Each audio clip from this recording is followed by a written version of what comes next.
समस्याएं है तो समाधान भी है। महात्मा बुद्ध के शिष्य प्रतिदिन की भांति उनका प्रवचन सुनने उनकी प्रतीक्षा कर रहे थे। कुछ ही देर में बुद्ध पधारे। शिष्यों ने देखा उनके हाथ में एक रस्सी है। वे आश्चर्य से बुद्ध को देखने लगे कि वहाँ रस्सी लाने का क्या प्रयोजन। बुद्ध ने आसन ग्रहण किया और बिना कुछ कहे रस्सी में गांठ लगाने लगे।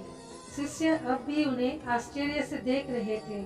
उन्होंने रस्सी में 3 गांठें लगाई और उसे शिष्य को दिखाते हुए पूछा, आप सब मेरे हाथ में ये रस्सी देख रहे हैं। आपके सामने ही मैंने इसमें 3 गांठें लगाई।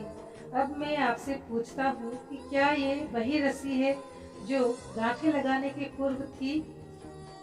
एक शिष्य खड़ा हुआ और बोला, तथागत, मैं इस रस्सी को भिन्न भिन्न दृष्टिकोणों से देखूं तो आपके प्रश्न के भिन्न उत्तर पाता हूँ। एक दृष्टिकोण से लगता है कि रस्सी में 3 गांठें लगने से इसका स्वरूप परिवर्तित हो गया है। दूसरे दृष्टिकोण से लगता है कि रस्सी में कोई परिवर्तन नहीं हुआ है, इसका मूल स्वरूप तो वही है। ये आखिर है तो रस्सी ही।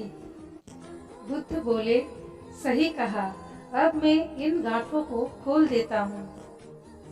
ये कहकर वे रस्सी के दोनों छोरों को पकड़कर खींचने लगे। शिष्य ने उन्हें रोकते हुए कहा, तथागत, ये आप क्या कर रहे हैं? इस तरह तो खुलने के बजाय गांठें और कस जाएंगी, तब इन्हें खोलना और कठिन हो जाएगा। तो तुम ही बताओ कि इस रस्सी की गांठ को कैसे खोला जाए? बुद्ध ने पूछा। तथागत, इन गांठों को खोलने के लिए पहले हमें ये जानना होगा कि ये लगाई कैसे गई है। ये जानने के बाद ही इन्हें खोलने का प्रयास करना होगा। सही कहा, बुद्ध बोले। रस्सी और इनमें लगाई गांठों द्वारा तुम्हें जीवन में आने वाली समस्याओं के निवारण का सही तरीका बताना चाहता हूँ। रस्सी जीवन है और इनमें लगी गांठें जीवन में आने वाली समस्याएं। जब भी जीवन में समस्याएं आए तो पहले उन समस्याओं का मूल कारण जानने का प्रयास करो। कारण जान लेने के बाद ही उनका निदान संभव है। लोग ये जानने का प्रयास ही नहीं करते कि समस्या उत्पन्न कैसे हुई और उसका समाधान खोजने में लग जाते हैं।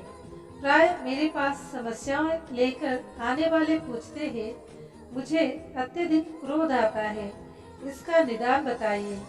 वे कभी जानने का प्रयास ही नहीं करते कि उन्हें क्रोध क्यों आता है। वे अहंकार समाप्त करना चाहते हैं, किंतु कभी ये जानने का प्रयास ही नहीं करते कि उनमें अहंकार उत्पन्न कैसे हुआ। बिना समस्या का मूल जाने उनका निदान संभव नहीं। समस्याओं की जड़ समझ जाओ और उन्हें जड़ से ही समाप्त कर दो। दोस्तों, समस्याओं के समाधान के पहले अच्छी तरह सोच विचार कर ये जान ले कि समस्या उत्पन्न कैसे हुई। फिर ये जानने का प्रयास करें कि उसके निवारण के लिए क्या किया जा सकता है। निवारण का तरीका समझ में आने के बाद उसके निवारण में जुट जाए। समस्याओं में उलझे नहीं, शांतिपूर्वक विचार कर उन्हें सुलझाए।